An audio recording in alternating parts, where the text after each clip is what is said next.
गांव सूरजपुर की सुबह बहुत प्यारी होती थी। जैसे ही सूरज खेतों के पीछे से निकलता, मिट्टी से सौंधी खुशबू आने लगती। इसी गांव में रहता था छोटा सा लड़का चिंटू। वो रोज अपने घर के बाहर बैठकर मिट्टी से खेलता और आसमान में उड़ते पक्षियों को देखता।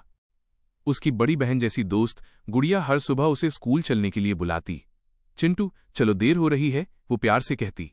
चिंटू मुस्कुराकर कहता, गुड़िया दीदी, आज खेत बहुत सुंदर लग रहे हैं। गांव का किसान रामू रोज सुबह खेतों में काम करता। वो बहुत मेहनती था, लेकिन इस साल बारिश कम होने की वजह से उसकी फसल खराब हो गई थी। उसके चेहरे पर चिंता साफ दिखती थी। एक दिन चिंटू ने रामू को उदास देखा। काका, आप खुश क्यों नहीं हो? उसने मासूमियत से पूछा।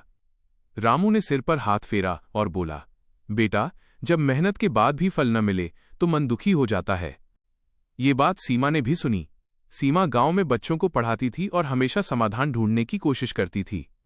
उसने रामू से कहा, अगर हम सब मिलकर काम करें तो मुश्किल आसान हो सकती है। अगले दिन गुड़िया ने स्कूल में बच्चों को समझाया कि गांव की मदद करना भी सीखना चाहिए। सभी बच्चों ने तय किया कि वे रामू काका की मदद करेंगे। चिंटू बहुत खुश था। उसे लगा वो भी कुछ बड़ा कर सकता है। सभी ने मिलकर खेत की सफाई की, पानी की व्यवस्था की और नए बीज बोए। सीमा ने रामू को नई खेती की तकनीक समझाई। गुड़िया बच्चों को मेहनत और धैर्य का महत्व बताती रही। दिन बीतते गए। कुछ हफ्तों बाद खेतों में फिर से हरियाली दिखने लगी। रामू की आंखों में खुशी के आंसू थे। ये सब तुम लोगों की वजह से हुआ, उसने भावुक होकर कहा।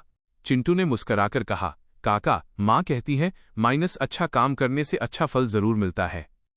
कुछ महीनों बाद रामू की फसल बहुत अच्छी हुई। उसने गांव में सबके लिए एक छोटा सा उत्सव रखा। ढोल बजे, बच्चे हंसे और पूरा गांव खुश था। सीमा ने बच्चों से कहा, देखा, जब हम एक दूसरे की मदद करते हैं तो सिर्फ खेत नहीं, दिल भी हरे हो जाते हैं। गुड़िया ने चिंटू का हाथ पकड़ा और बोली, यही है हमारी असली पढ़ाई।